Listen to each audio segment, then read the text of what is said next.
আসসালামু আলাইকুম ওয়া রাহমাতুল্লাহ। আলহামদুলিল্লাহি রাব্বিল আলামিন ওয়াসসালাতু ওয়াসসালামু আলা সাইয়্যিদিল মুরসালিন ওয়া আলিহি ওয়া আসহাবিহি ওয়া আহলি বাইতিহি আজমাইন। আম্মা বা'দু ফাআউযু বিল্লাহি মিনাশ শাইতানির রাজীম। বিসমিল্লাহির রহমানির রহিম। ইন্না আনজালনাহু ফি লাইলাতিল কদর ওয়া মা আদরাকা মা লাইলাতুল কদর। লাইলাতুল কদরি খায়রুম মিন আলফি শাহর। সাদাকাল্লাহুল আযীম। وقال النبي صلى الله عليه وسلم من قام ليلة القدر إيمانا واحتسابا غفر له ما تقدم من ذنبه.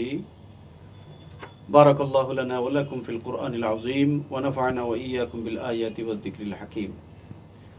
বাংলা বিউ টিভি চ্যানেলের নিয়মিত ইসলামিক অনুষ্ঠান হেরার জ্যোতি, দেশ বিদেশ কাছ এবং দূর থেকে যারা আমাদের এই জনপ্রিয় অনুষ্ঠান হেরার জ্যোতি উপভোগ করেন দেখেন, সবাইকে জানাই আন্তরিক মোবারকবাদ ও পবিত্র রমজানুল মোবারকের শুভেচ্ছা। সম্মানিত দর্শকবৃন্দ, শ্রোতাবৃন্দ, রমজানুল মোবারকের শেষ প্রান্তে আমরা চলে আসছি। আর মাত্র কয়েকটা দিন বাকি আছে।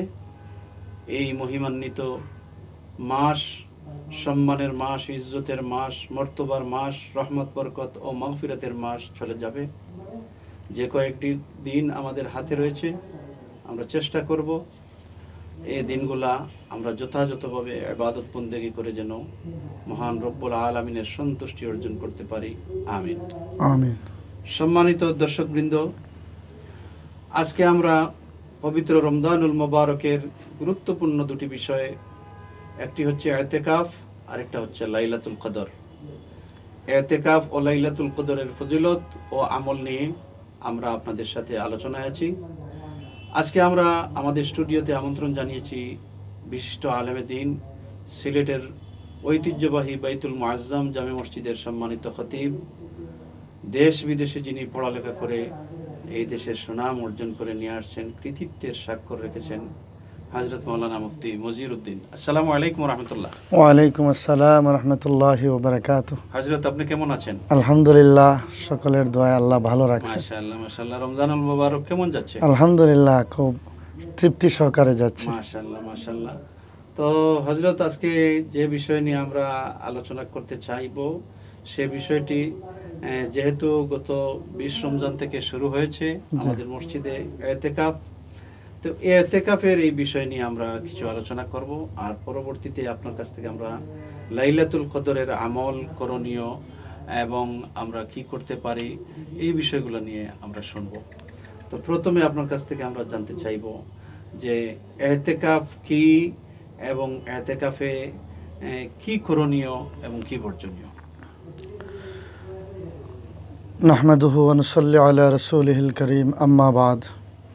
আজকের এই অনুষ্ঠানের শ্রোতাবৃন্দ এবং দর্শকবৃন্দ, দেশ বিদেশ থেকে যারাই অংশগ্রহণ করেছেন সবাইকে পবিত্র রমজানের সুসংবাদ, বার্তা এবং অভিবাদন জানিয়ে আলোচনা শুরু করছি, আল্লাহ যদি তৌফিক দান করেন। আজকে এখানে অত্যন্ত বিজ্ঞ এবং যোগ্য এবং বিচক্ষণ আমাদের উপস্থাপক হযরতুল আল্লাম, যিনি দেশে বিদেশে সর্বত্র পরিচিত এবং সকলের কাছে অত্যন্ত জনপ্রিয় ব্যক্তিত্ব, হযরতুল আল্লাম মাওলানা হাবিব আহমদ শিহাব সাহেব, সভাপতি জাতীয় ইমাম সমিতি সিলেটের কৃতি সন্তান, ওনাকে জানাই অভিবাদন এবং ধন্যবাদ এবং শ্রোতাদেরকেও জানাই লক্ষ কোটি শুকরিয়া। ইতিকাফ যে বিষয়, সেই বিষয়টি অত্যন্ত গুরুত্বপূর্ণ। রমজান শেষ দশকে ইতিকাফ করা হয়। এই ইতিকাফটি শরীয়তের দৃষ্টিতে অত্যন্ত গুরুত্ববহুল। রাসূল করিম সাল্লাল্লাহু আলাইহি ওয়াসাল্লাম, ওনার থেকে হাদিস বর্ণিত এবং উল্লেখিত আছে, নবীজি এত ব্যস্ত তখন ইসলামের শুরুর লগ্নে এবং শেষ লগ্নেও দ্বীনের কাজ, দাওয়াতের কাজ, ইসলাম চতুর্দিকে প্রসার এবং প্রচারের কাজ এত গুরুত্বপূর্ণ, নিজ নিজ এলাকায়, বিভিন্ন এলাকায় নতুন করে ইসলাম এবং মুসলমানের সংখ্যা বাড়তেছে, তাদেরকে দ্বীন বোঝানো এত গুরুত্বপূর্ণ এবং ব্যস্ততা থাকা সত্ত্বেও আল্লাহর নবী কোনোদিন ইতিকাফ ছাড়েন নাই। জীবনে ইতিকাফ ছাড়েন যতবারই রমজান পাইছেন ইতিকাফ ছাড়েন নাই। এই কথার দ্বারাই এতেকাফের গুরুত্ব বোঝাতে আর কোনো অসুবিধা হয় না। মাশাআল্লাহ, মাশাআল্লাহ। আলহামদুলিল্লাহ। তাইলে আমরাও নবীজির উম্মত হিসাবে আমরাও জীবনে চেষ্টা করব প্রতি রমজানে আমরা এতেকাফ করার। জি, এবং এটাও আমাদের মাথায় রাখতে হবে, জি। নবীজির চাইতে ব্যস্ত আমরা নয়। জি জি জি, অবশ্যই। উনি তো সমস্ত কুল জাহানের নবী।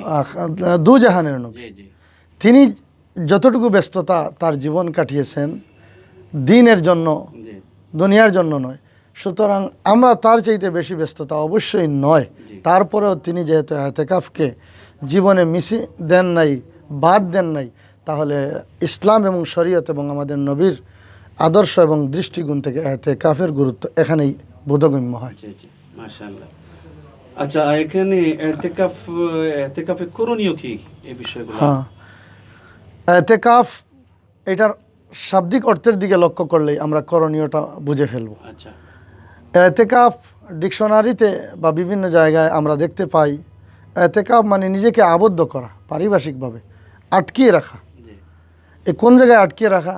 জেলখানায় নয়, কোনো বন্দিশালায় নয়, কোনো ব্যবসায় নয়, সম্পূর্ণ নিজেকে আটকিয়ে রাখা এবাদতের উদ্দেশ্যে আল্লাহর ঘর মসজিদের মধ্যে। তো প্রথমেই আমাদেরকে যখন আটকিয়ে রাখলাম মসজিদ ঘরের মধ্যে আল্লাহ পাওয়ার জন্য, এবাদতের জন্য, তখন তো এই আটকিয়ে রাখার মাকসাদই হবে আমাদের এতেকাফে কি করণীয়।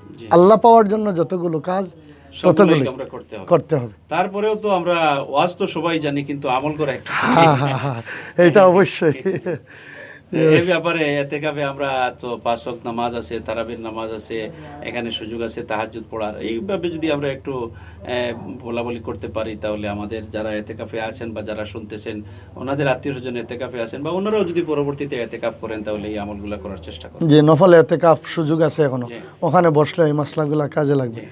প্রথমত স্বাভাবিকভাবে আমরা মসজিদে আসি, 5 ওয়াক্ত নামাজ পড়ে আসলে মসজিদ থেকে ইচ্ছাকৃত হয়ে যেমনি বের হই, অজুখানায় যাই, আঙ্গিনায় যাই, মসজিদের পেশাবখানায় যাই, এতেকাফের নিয়তে এই মসজিদেই প্রবেশ করার পরে এরকম আর স্বাভাবিক কাজ নিষিদ্ধ। অন্য সময়ের কাজ যে স্বাভাবিক কাজ সেগুলা নিষিদ্ধ। কেন নিষিদ্ধ? ওই নিজেকে আটকিয়ে রাখা, আটকিয়ে রাখা শরীয়তের মেইন মাকসাদ এবং উদ্দেশ্য। এখন যদি আমি বাহিরে যাই আমার স্বাধীন মতো, ইচ্ছা মতো, তাই আটকিয়ে রাখা শরীয়তের এই মাকসাদটা আমার পরিপূর্ণতায় পৌঁছলো না, সেই জন্য আমাকে আটকিয়ে রাখতে হবে। এখন আটকিয়ে রাখবো সার্বক্ষণিক, ঠিকই সার্বক্ষণিক, তাহলে বের করব কোন সময়? এই সাইডটা আলোচনা করলে ক্লিয়ার হয়ে যাবে। বের করব আমাদেরকে তখনই যখন আমাদের বিশেষ প্রয়োজন হবে, স্বাভাবিক প্রয়োজন নয়, একান্ত বিশেষ প্রয়োজন হবে, তখন আমাকে মসজিদ থেকে বের করার, আবদ্ধতার থেকে আমরা একটু বের হওয়ার সুযোগ পাবো। মানে অতি প্রয়োজন, যেটা প্রাকৃতিক প্রয়োজন, প্রাকৃতিক প্রয়োজন, যেমন আমার পেশাব, পায়খানা, টয়লেট, এমনকি আমার শরীরটা যে কোনো কারণে নাপাক হয়ে গেছে, গোসল করতে, এই সমস্ত। আবার গোসল স্বাভাবিক গোসল নয়, স্বাভাবিক গোসল যেটা আমরা স্বাভাবিক বাড়িতে থাকলে কোনো দিন গরমের দিনে 1-2 বার করি, ইচ্ছা মতো গোসল করি, এটার থেকেও বর্জনীয়, একান্ত প্রয়োজন। মানে আপনি যে এখানে আরামে আসছেন বা গোসল করবেন, ভালো করে ঘুমাইবেন, রিল্যাক্স করবেন, এরকম মার্কা নয়, এরকম মার্কা নয়, রিল্যাক্স বিহীন। আচ্ছা, এখানে তো আমরা মসজিদে যারা এতেকাফে আসছেন, আলহামদুলিল্লাহ, ওনারা তো শুনতে পাচ্ছেন না, কারণ অনেকে মোবাইল বাড়িতেই রেখে আসছেন এবং টাচ মোবাইল তো আর ব্যবহারই করছেন না। অতি প্রয়োজন যদি হয় তাহলে এই ম্যানুয়াল যে মোবাইলগুলো আছে সেটা ওনারা ব্যবহার করেন। এখন আমাদের যে সমস্ত মহিলারা এতেকাফ করতেছেন বাড়িতে, অনেক মহিলা আলহামদুলিল্লাহ সিলেটের বাসা বাড়িতে অনেক মহিলা নির্দিষ্ট একটা রুমে এতেকাফ করছেন, ওনাদের জন্য আপনি কিছু বলেন। ওনাদের জন্য মসজিদে যেমন পুরুষেরা যে সমস্ত শর্তগুলো পালন করবে, উনিও যে ঘরে নিজেকে আবদ্ধ করবে এতেকাফ হিসাবে, সেই ঘরেই উনি এরকম শর্তগুলো পালন করবে। যেমন পাশের রুমে যাওয়া স্বাভাবিকভাবে, যেমন মসজিদ থেকে বের হওয়া স্বাভাবিকভাবে নিষিদ্ধ, ইনিও তেমনিভাবে পাশের রুমে যাওয়া, পাশের লোকের সাথে কথা বলা, রান্না বান্নার কাজে এখান থেকে বসে স্বাভাবিকভাবে অন্য সময় যেরকম ডিরেকশন দেওয়া ইত্যাদি ইত্যাদি নানান কিছু সহযোগিতা, পরামর্শ, বুদ্ধি, এই সবগুলোর থেকে নিজেকে ওই ঘরের মধ্যে আটকিয়ে রাখবে, বিরত রাখবে। আচ্ছা আচ্ছা, তাহলে আমরা আপনার কাছ থেকে আলহামদুলিল্লাহ শুনলাম বা জানতে পারলাম যে ইতিকাফ হচ্ছে নিজেকে সংবরণ করা, সংবরণ, হালাল এবং হারাম মসজিদের বাহিরে সাধারণ জীবন চলাচলে যে বিষয়গুলা হালাল আছে, হারাম তো করব না, করবেই না, হ্যাঁ, হালাল যেগুলা এগুলা ইতিকাফে আসার কারণে এগুলাও হারাম হয়ে যায়। জি জি। আচ্ছা, এগুলা যদি কেউ করে, জি, এগুলো যদি কেউ করে তাহলে তার এতেকাফে কি কোনো ক্ষতি আসবে? বিশাল ক্ষতি আসবে। আচ্ছা, এতেকাফটা কবুল হওয়ার ক্ষেত্রে বিশাল বাধা হবে। জি, হয়তো ওনার এতেকাফ হয়ে যাবে, আচ্ছা, যেমন রোজার ক্ষেত্রে অনেক সময় মানুষ রোজা রাখে, কিন্তু আল্লাহ নবীর হাদিস আসছে যে রোজা রেখে এই কাজ করলে রোজা ফেটে যায়, যেমন বঙ্গ হয়ে যায় বা রোজা ফেটে যায়, বঙ্গ না হলেও রোজা ফেটে যায়, রোজা বঙ্গ হয় না বটে, রোজা ফেটে যায়, এবং আমলনামায় লেখা হয় এই লোকটা শুধু ক্ষুধার্ত, রোজার কোনো সওয়াব নেই। এই কথার উপর কিয়াস করে আমরা বুঝে নিই এতেকাফের মধ্যে এতেকাফের শর্ত ভঙ্গ করলে শুধু লেখা হবে এতেকাফ করছে। রোজাদারের যেমন লেখা হয় আমলনামায় শুধু ক্ষুধার্ত ছিল, রোজার সওয়াব নাই, এতেকাফের ক্ষেত্রেও তেমনিভাবে শুধু এতেকাফ করছে লেখা হবে, এতেকাফের ফলাফল এবং সুফল এবং সওয়াব এটা এবং কবুল এগুলা পরিপূর্ণতায় হবে না। জি। সম্মানিত দর্শকবৃন্দ, আমরা এতেকাফ বিষয়ে শুনলাম। আরো কিছু বিষয় আছে এতেকাফের, যেমন মসজিদে যদি একজন এতেকাফ করেন তাহলে সারা রাত্রি উনি তসবিহ, তাহলিল, জিকির, আজকার, তাহাজ্জুদের নামাজ, কান্নাকাটি, অতীত জীবনের পাপ মোচনের জন্য তওবা, ইস্তেগফার এগুলা করতে পারেন। সেহরি পরে একটু ঘুমাতে পারেন, বা 10টা পর্যন্ত বা 8টা 9টা পর্যন্ত যদি ঘুমান তাহলে এরপরে উঠে কিন্তু তিলাওয়াত বা অন্যান্য ইসলামী বইগুলো ওনারা পড়তে পারেন। এরপরে জোহরের নামাজের আগে জোহরের নামাজের প্রস্তুতি আছে। যারা ঘরে এতেকাফ করতেছেন আমাদের মা বোনেরা, ওনারাও এই বিষয়গুলো করতে পারেন। জোহরের নামাজ পড়ে তেলাওয়াত করতে পারেন যারা কোরআন মজিদ পড়া জানেন। যারা তেলাওয়াত জানেন না, আপনি এই ইসলামী বইগুলা পড়েন, তসবিহ তাহলিল করেন, দোয়া খায়ের করেন, দেশ এবং জাতির কল্যাণে দোয়া খায়ের করেন। বিশেষ করে করোনা ভাইরাসের জন্য সমস্ত এতেকাফি যারা আছেন প্রত্যেকে দোয়া করবেন। আসরের পরে এইভাবে তসবিহ তাহলিল, মাগরিবের পরে ইফতার করার পরে অনেক সময় শরীরে দুর্বলতা আসে, একটু রেস্টের দরকার, রেস্ট নেবেন। তারাবির নামাজ পড়ে আবার একটু খাওয়া দাওয়া করে আবার সারা রাত্রি ইবাদত বন্দেগী করতে পারেন, দেশ এবং জাতির কল্যাণে আপনারা এই দোয়া করতে পারেন। নিজের পরিবার পরিজন আত্মীয় স্বজন জিন্দাবাদের জন্য করতে পারেন। সম্মানিত দর্শকবৃন্দ, আমরা আরো একটি কথা, জি এতেকাফ বিষয়ে আরেকটি হাদিস আল্লাহ রসুল এত সুন্দর করে বলেছেন, যেটা অত্যন্ত চমৎকার, অত্যন্ত আমাদের জন্য ফলপ্রসূ। হ্যাঁ, রসুল করিম সাল্লাল্লাহু আলাইহি সাল্লাম বলেছেন, আল মুতাকিফু ইয়াতাকিফুজ জুনুব। এতেকাফকারী ব্যক্তি সে গুনাহ থেকেও নিজেকে আটকে রাখে। যেমন বাইরে থাকলে রোজা অবস্থায় একটু কাজে গেলেন বাজারে, চৌকের গুনাহ, এই গুনাহ, ব্রেনের গুনাহ, কিন্তু মসজিদে থাকা অবস্থায় এই সব কিছু দেখার পরিবেশ থাকে না। সেই জন্য এই গুনাহ থেকে নিজেকে আটকিয়ে রাখলেন, অটোমেটিকলি আপনি পবিত্র হয়ে গেলেন, এইগুলোর সওয়াব পাবেন, সওয়াব পাবেন। দ্বিতীয়, এর চেয়ে বেশি হলো রাসূল করিম সাল্লাল্লাহু আলাইহি সাল্লামের পক্ষ থেকে অফার এবং স্পেশাল বোনাস পুরস্কার, যে এই এতেকাফে থাকার কারণে একটা জানাজায় গেলে এবং জানাজা পড়ে দাফন করলে 2 কিরাত সওয়াব, হাদিসে আসছে। আর একজন সাহাবী বললেন 1 কিরাত পরিমাণ কতটুকু? রাসূল বলেছেন একটা উহুদ পাহাড় পরিমাণ 1 কিরাত সওয়াব। আর উহুদ পাহাড় পরিমাণ আমরা যখন হজে গেছিলাম, মুআল্লিমরা বলিয়েছেন, আমাদেরকে বুঝাছেন 6.5 কিলোমিটার লম্বা হলো উহুদ পাহাড়। এখন 6.5 কিলোমিটার উহুদ পাহাড় পরিমাণ সওয়াব 1 কিরাত, এরকম 2 কিরাত জানাজায় শরিক হলে এবং দফনে শরিক হলে। এখন এতেকাফে থাকার কারণে উনি পার্শ্ববর্তী একটা জানাজা যদি সুযোগ হয় যাইতে পারলেন না, আল্লাহর নবী বলছেন উনি না গিয়েও সকলে যেমন সওয়াব, উনি সেই সব মসজিদের থেকে বসে বসে জানাজায় শরিক না হয়, তাহলে এটা স্পেশাল বোনাস। এরকম আরও অনেক কিছু পার্শ্ববর্তী মাহফিল হচ্ছে, ওয়াজ হচ্ছে, এগুলো যাইতে পারতেছেন না, দিনই কথা শুনতে পারতেছেন না। এলাকার লোক যারা এতেকাফ করলো না, তারা গিয়ে শুনে যা সব, আপনি না গিয়ে এতেকাফে বসে আল্লাহ পাক সমান সব। তারপরে আমি খুতবায় যে হাদিস শরীফটা পড়েছি, রাসূল করিম সাল্লাল্লাহু আলাইহি ওয়াসাল্লাম ফরমান, মান কামা লাইলাতুল কদরি ঈমানান ওয়া ইহতিসাবান গুফিরা লাহু মা তাকাদ্দামা মিন যামবি। এই যে রমজানুল মুবারকের শেষ দশকে অবশ্যই লাইলাতুল কদর, জি অবশ্যই একজন মানুষ যদি এতেকাফে থাকেন তাহলে তো উনি এতেকাফের বদৌলতে পেয়ে গেছেন। বোঝা যাবে উনি শবে কদরটা পাইছেন, এই আমলটা হবে এই শবে কদরের আমলের মধ্যে এতেকাফটা যোগ হবে। জি জি, সুবহানাল্লাহ। এবং নিশ্চিত উনি এতেকাফ করার কারণে শবে কদরটা মসজিদে, এবং এইভাবে যদি শবে কদর কেউ পান এতেকাফকারীরা, তাহলে ওনাদের জীবনের সমস্ত গুনাহ খাতা আল্লাহ মাফ করে দেন। সম্মানিত দর্শকবৃন্দ, আমরা অত্যন্ত সুন্দর এবং তথ্যবহুল আলোচনা শুনছিলাম। এ পর্যায়ে আমরা লাইলাতুল কদর, আমাদের সামনে লাইলাতুল কদর, লাইলাতুল কদরের ফজিলত এবং করণীয় আমল সম্পর্কে আমরা মুফতি সাহেবের কাছ থেকে জানতে চাই।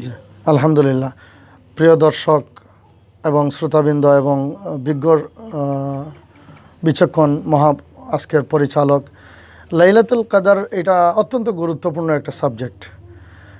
কোরআন শরীফ আল্লাহ রাব্বুল আলামিন 114টা সূরা নাজিল করেছেন। কোনো একটা আমল বিষয়ে পরিপূর্ণ একটা সূরা যদি তালাশ করা হয়, একমাত্র শবে কদর সম্পর্কেই পরিপূর্ণ 114 সূরার মধ্যে একটা সূরা নাজিল হয়েছে। এতেই বোঝা যায় যে এই লাইলাতুল কদরের গুরুত্ব এবং মাহাত্ম্য। পুরা একটা সূরা আল্লাহ রাব্বুল আলামিন রিজার্ভ করে দিয়েছেন শুধু এই লাইলাতুল কদর, এই রাত্রির জন্য। 114 সূরার মধ্যে পুরো অন্যান্য আমল আছে, নামাজ, রোজা, যাকাত, এই বিষয়ে পুরো একটা সূরা আল্লাহ রাব্বুল আলামিন রিজার্ভ করেন নাই, নাজিল করে। কিন্তু কদরের রাত্রিকে এত গুরুত্ব, যার ব্যাপারে পরিপূর্ণ একটা সূরা আল্লাহ রাব্বুল আলামিন নাজিল করে, চাই সে ছোট সূরাই হোক। সেই দৃষ্টিকোণ থেকে লাইলাতুল কদরের একটা ফজিলত অনুভব করা যায়। তারপর আল্লাহ রাব্বুল আলামিন বলেছেন, ইন্না আনজালনাহু বিসমিল্লাহির রহমানির রহিম ইন্না আনজালনাহু ফি লাইলাতুল কদর ওয়া মা আদরাকা মা লাইলাতুল কদর। এই শেষ সূরা পর্যন্ত আপনারা সকলেই জানেন। এজন্য আল্লাহ রাব্বুল আলামিন এই সূরা নাজিল করার একটা প্রেক্ষাপট আছে, যেটাকে শানে নুজুল বলা হয়। নাজিল হওয়ার কারণ, প্রেক্ষাপট অবতরণের।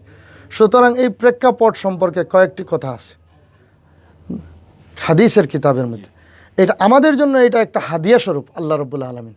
শুধু আমাদের খাতিরে নয়, আমাদের নবীজির সম্মান দেখাতে গিয়ে এই উম্মতকে আল্লাহ রাব্বুল আলামিন হাদিয়া দিয়েছেন। কেন হাদিয়া দিয়েছেন? যে এর পিছনে দু একটি ঘটনা, বনি ইসরাইলের একটা ঘটনা আল্লাহ রসুল আলোচনা করতেছিলেন সাহাবায়ে কেরামের সামনে, যে 4 জন বুজুর্গ বনি ইসরাইলের, ওরা 80 বৎসর পর্যন্ত চোখের একটা পলক পরিমাণ পাপ করেন নাই, 24 ঘন্টা নেক কাজ করেছেন ধারাবাহিক 80 বৎসর। এই 4 জন ব্যক্তির নাম, একজন হজরতে আইয়ুব, দ্বিতীয়জন হজরতে হিজকিল, তৃতীয়জন হজরতে জাকারিয়া, চতুর্থজন হজরতে ইউসা ইবনে নুন। এই 4 জন ব্যক্তি একাধারে 80 বৎসর পর্যন্ত গুনাহবিহীন ইবাদত করেছেন। এই হলো এক আলোচনা রাসূল বলেছে। তখন সাহাবায়ে কেরামের মধ্যে হতাশ সৃষ্টি হয়েছে। কেন? আমরা তো এত লম্বা হায়াত পাইনি, শেষ নবীর উম্মত 60, 63, 65, এই আমরা 80 বৎসরও পাবো না, আবার তাদের মতো গুণামুক্ত একনিষ্ঠভাবে এত লম্বা ইবাদতও পারবো না।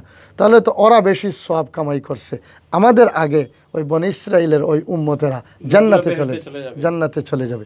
এই একটা কাজ তাদের মাইন্ডের মধ্যে ফিলিং করছে। রাসূলের আলোচনার শোনার পরে রাসূলের মজলিসে বসে আল্লাহ রাব্বুল আলামিন তাদের এই মনের ফিলিংটা অত্যন্ত পছন্দ করেছেন। এই দ্বিতীয় বনি ইসরাইলের আরেকজন ব্যক্তি, যিনি 1000 বৎসর একদম বেরিয়া ইবাদত করেছেন, তার কথাও আলোচনা আল্লাহ রসুল যখন করেছেন। এই সব মিলে গোলেমালে সাহাবাদের মধ্যে একটা অবাক এবং আশ্চর্য এবং অনুভূতি এবং আফসোস, হায় হায় হায় হায় আবেগ, হায় হায় হায় হায়, আমরা তো ঠকে গেলাম, আমরা তো পিছনে পড়ে গেলাম। এই আবেগ আল্লাহ রসুলও বুঝতে পেরেছেন। বুঝার পরে এই সবগুলো আবেগকে আল্লাহ রাব্বুল আলামিন মূল্যায়ন করতে গিয়ে, নবীজিকে খুশি করতে গিয়ে, নবীজিকে ইজ্জত দিতে গিয়ে, নবীজির উম্মতকে এই পুরস্কারটুকুন সাথে সাথে জিবরিল আমিন ফেরেশতা নাজিল করে এই সূরা নাজিল করে বলেন, ইন্না আনজালনাহু ফি লাইলাতুল কদর ওয়া মা আদরাকা মা লাইলাতুল কদর। এই শেষ পর্যন্ত যে নবী তোমার উম্মতকে জানিয়ে দেও, ওরা যেন হতাশা না হয়, ওরা যেন বিচলিত না হয়, ওরা যেন আফসোস না করে, কোণঠাসা না করে, হায়াত কম পাইছে জান্নাতে পড়ে যাবে এই ধরনের টেনশন না করে। তুমি নবীর উম্মতকে আমি আল্লাহ এমন একটি রাত উপহার দিলাম, যে এক রাত্রি সঠিকভাবে ইবাদত করতে পারলে তাদের 80 বৎসর নয়, তাদের 1000 বৎসর নয়, বরং খায়রুম মিন আলফি শাহর সমান নয়, বরং 1000 বৎসরের চাইতে আরও উত্তম সওয়াব, বেশি সওয়াব দান করব।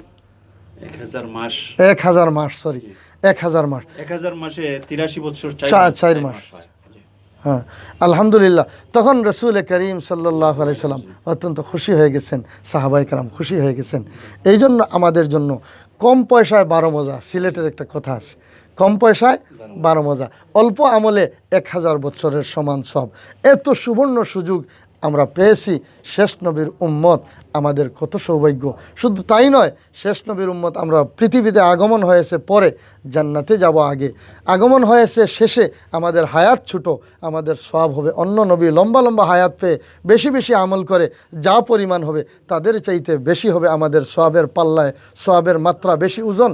কারণ কি, এই সমস্ত শবে কদরের মতো রাত্রির মূল্যায়ন, এগুলার মতো সওয়াব আমাদের আমলনামায় অ্যাড হবে। এই কারণেই আল্লাহ পাকের শুকরিয়া আমরা। জি মোহতারাম মুফতি সাহেব, আমরা অত্যন্ত সুন্দর এবং প্রাণবন্ত আলোচনা শুনছিলাম। এখন আপনার কাছ থেকে আরেকটা বিষয় আমরা জানতে চাইব যে এই লাইলাতুল কদর এটা কোন রাত্রি হবে? হ্যাঁ, রাসূল করিম সাল্লাল্লাহু আলাইহি ওয়াসাল্লাম, ওনাকে আল্লাহ রাব্বুল আলামিন লাইলাতুল কদর এটা নির্দিষ্ট করে জানিয়ে দিয়েছিলেন। এই অবস্থায় ওনার ঘর মুবারকে অবস্থান, এই সময় এই খবরটা আসছিল আল্লাহর পক্ষ থেকে। নবীজি খুশি হয়ে লাইলাতুল কদরের এই নির্দিষ্ট তারিখ যা জানানো হয়েছিল তা জানানোর জন্য উম্মতকে, সাহাবাদেরকে মসজিদে যখন রওনা দিয়েছেন ঘর থেকে বের হয়ে, তখন দেখেন রাস্তার মধ্যে হাদিসে আসছে ফাতালা হাল মুমিন, দুইজন মুসলমান ঝগড়া শুরু করছেন। ঝগড়া বলতে একটু কথা কাটাকাটি হালকা। ওদেরকে এটা মীমাংসা এবং নিরসন করতে গিয়া নবীজি তাদের এই কাজে ব্যস্ত হওয়ার কারণে আল্লাহ রাব্বুল আলামিন ওই নির্দিষ্ট তারিখটা ভুলাইয়া দিছে। এখানে বিভিন্ন মুহাদ্দিসিনে কেরামগণ এই হাদিসের ব্যাখ্যা বিভিন্ন, এর মধ্যে আল্লাহ পাকের একটা হেকমত। কি হেকমত? যদি নির্দিষ্ট করে বলা হতো তো মানুষ এবাদত কম করত, ওই নির্দিষ্ট রাত্রে এবাদত করত, বাকি রাত্রে ঘুমাতো। হ্যাঁ, এজন্য এই নির্দিষ্ট তারিখটা উঠাইয়া যাতে এইটার আশা, এটা পাওয়ার, এটা সওয়াবের উদ্দেশ্যে প্রতি রাত্রে ইবাদত করে, প্রতি রাত্রে ইবাদত করে, ইবাদতের মাত্রাটা বেশি হয়। এই জন্য আল্লাহ পাকের হয়তো হিকমত, এটা কোনো দোষ নয়, এটা একটা গুণ। দ্বিতীয়ত হলো আরেকটি কথা বুঝাইছেন, মুমিনের ঝগড়া, মুমিনের এই সমস্ত তর্ক বিতর্ক আমলের জন্য এবং সওয়াবের জন্য এবং পরকালের মুক্তির জন্য কতটুকু ক্ষতিকারক, যে ঝগড়ার কারণেই এই কদরটা বোলানো হয়েছে। এজন্য ঝগড়ার থেকে আমরা রমজান মাসে এটার থেকে লেসন, সবক, এটা বিরত থাকতাম, যতটুকু পারি রোজা রেখে নিজেকে সংযম রাখতাম। জি, এখানে মুফতি সাহেব যে রাসূল করিম সাল্লাল্লাহু আলাইহি সাল্লাম বলেছেন তাহাররাউ লাইলাতুল কদর, হ্যাঁ, লাইলাতুল কদরকে তালাশ করো, তালাশ করো। তাহলে বোঝা গেল যে একটা জিনিসকে খুঁজতে হইলে এই জিনিসটা লুকায়িত আছে, লুকায়িত অবশ্যই। তাহলে এই লুকায়িত জিনিসটা আমরা কোন কোন তারিখে খুঁজবো? হ্যাঁ, এখন তারপরে রাসূল করিম সাল্লাল্লাহু আলাইহি সাল্লাম যখন গিয়ে ভুলে গেছেন মসজিদে গিয়ে বলতে, তখন তিনি একটু টেনশন পেরেশান। তারপরে রাসূল করিম সাল্লাল্লাহু আলাইহি সাল্লাম বললেন যে নির্দিষ্ট তারিখ যদিও ভুলে গেছি, তবে বেশিরভাগ সম্ভাবনা বেজুর রাত্রি, বেজুর রাত্রি, এটা আল্লাহ রসুলের কথা, সহিহ হাদিসের কথা। এর মধ্যে 21, 23, 25, 27, 29 এই বেজুর রাত্রিগুলা। তবে আবার এই বেজুর রাত্রির সম্ভাবনা বেশি জুড়ের তুলনায়। এরপরে আবার বেশি সম্ভাবনা বলছেন 27 সম্ভাবনা বেজুড়, এরপরেও আবার বেশি বেজুড়, বেশি সম্ভাবনা 27। এজন্য আমাদের মুসলমানের মধ্যে একটা প্রথা আছে, 27 রাত্রিতে আমরা ঝাঁপিয়ে পড়ি, বাকি বেজুর রাত্রিগুলা গুরুত্ব কম দিই না। বেশি সম্ভাবনা ঠিকই, কিন্তু একেবারে গ্যারান্টি নয়, তাই বলে শুধু 27কে গুরুত্ব দেওয়া ঠিক নয়। বেজুর সব রাত্রিগুলা আমরা ইবাদত করব, গুরুত্ব দিব, এবং আমরা এই রাত্রিগুলা আপনি যেটা বলছেন তাহাররাও তালাশ করব। তালাশ করা ঘরে বসে নয়, তালাশ করতে গেলে পরিশ্রম করতে হবে ইবাদতের মধ্যে। আল্লাহ পাক আমাদেরকে পরিশ্রম করতে হবে। এই রাতে আমরা মনে করেন আমরা 27 রমজান, জি 26 তারিখ দিনগত রাতে আমরা লাইলাতুল কদর পাইলাম, তখন এই রাতে আমরা কি কি আমল করতে পারি? হ্যাঁ,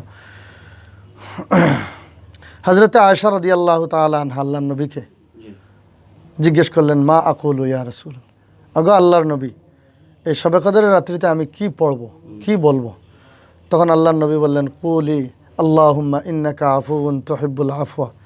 ও আমার আয়েশা, তুমি এই রাত্রিতে বেশি করে এই দোয়া পড়ো, আল্লাহুম্মা ইন্নাকা আফুউন তুহিব্বুল আফওয়া। আল্লাহ, আপনার স্বভাব চরিত্র হলো ক্ষমা করে দেওয়া, আপনি ক্ষমা করাকে ভালোবাসেন, ফাফু আন্না, আমাদেরকে ক্ষমা করে দেন। এর অর্থ হলো গুনাহ মাফির জন্য এই রাত্রিতে বেশি করে ক্ষমা চাইতে হবে, এইটাই গুরুত্ব। আরও যেগুলো নিজের সওয়াল, আল্লাহ আমাকে মাফ করো, আমার আত্মীয় স্বজনকে মাফ করো, আমাকে রিজেক দেও, রুটি দেও, বরকত দেও, এই সেই এভরিথিং হাদিসের মধ্যে আসছে। সব ধরনের দোয়া মুর্দেগানের জন্য, জিন্দেগানের জন্য, রিজেকের জন্য, হায়াতের জন্য, বরকতের জন্য। একটু আগে আপনি যে বললেন করোনা ভাইরাস থেকে দেশকে শান্তি, মুক্তি এবং জাতিকে রক্ষা, এগুলা দোয়া, এভরিথিং। তবে বেশিরভাগ মেনশন আল্লাহুম্মা ইন্নাকা আফুউন তুহিব্বুল আফওয়া ফা'ফু আন, এই কথাগুলা উল্লেখযোগ্যভাবে আমরা বলতে হবে।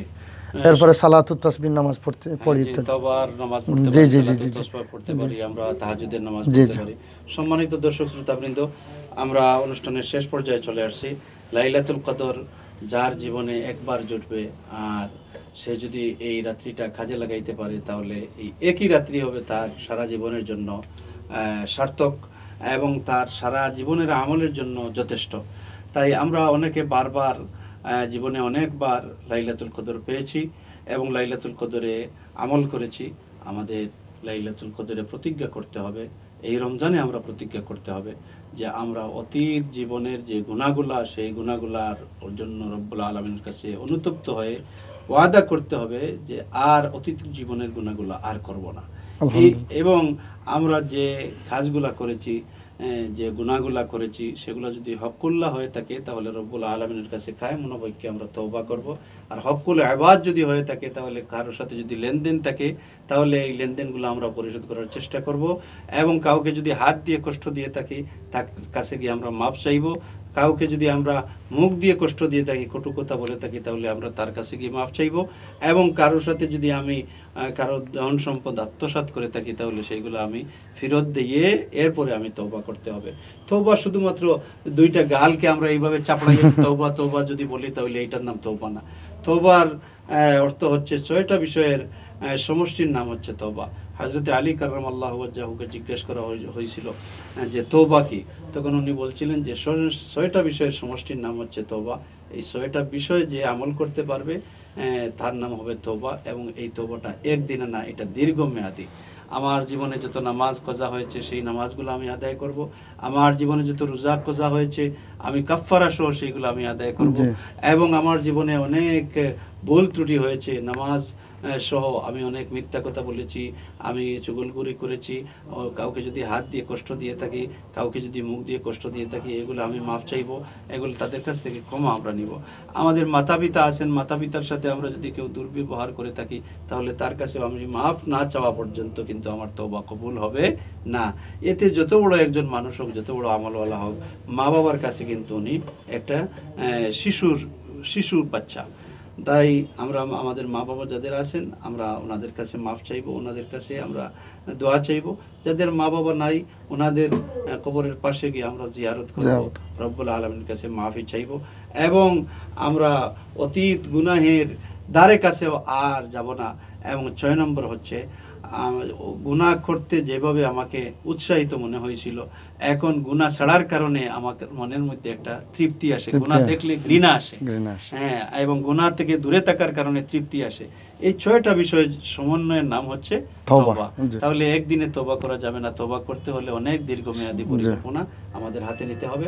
সম্মানিত দর্শক শ্রোতাবৃন্দ, আমরা ইতিকাফ এবং লাইলাতুল কদরের ফজিলত, আমল এবং করণীয়, বর্জনীয় এই বিষয়গুলো নিয়ে আমরা আজকে আলোচনা করলাম। আমাদের এই আলোচনা আপনারা যারা শুনছেন, দেখছেন, আমাদের অনুষ্ঠানকে আপনারা শেয়ার করবেন, কমেন্ট করবেন এবং লাইক করবেন, অন্যকে দেখার সুযোগ করে দিবেন। এটা একটা দিনী আমল হিসাবে, দিনী দাওয়াতিক কার্যক্রম হিসাবে আপনি পালন করবেন। হয়তো আপনি দিনী দাওয়াত এইভাবে কাউকে দিতে পারছেন না, কিন্তু আপনি আপনার মোবাইল থেকে যদি এটা শেয়ার করেন, তাহলে অন্য দেখার সুযোগ হবে। সে মানুক না মানুক, দেখার সুযোগ হবে, সে শোনার সুযোগ হবে। মোহতারাম মুফতি সাহেব, আপনি কষ্ট করে আমাদের আজকের এই অনুষ্ঠানে এসে অনেক সুন্দর সুন্দর এবং তথ্য নির্ভর কথা উপস্থাপন করেছেন। আপনাকে বাংলা বিউটি ভিশনের পক্ষ থেকে আন্তরিক মোবারকবাদ। আমিও এই চ্যানেলের সকল দর্শক, শ্রোতা এবং উপস্থাপক এবং আয়োজক সকলকে অন্তর থেকে দোয়া দিয়ে এবং সকলের সুস্বাস্থ্য এবং মঙ্গল কামনা করে আজকের মতো বিদায় নিচ্ছি। আমার জন্য দোয়া করবেন। আল্লাহ হাফিজ। সম্মানিত দর্শকবৃন্দ, সবাই ভালো থাকুন, সুস্থ থাকুন। আগাম ঈদের শুভেচ্ছা জানিয়ে, ঈদ মোবারক জানিয়ে আজকের অনুষ্ঠান এখানেই সমাপ্ত করছি। আসসালামু আলাইকুম ওয়া রাহমাতুল্লাহ।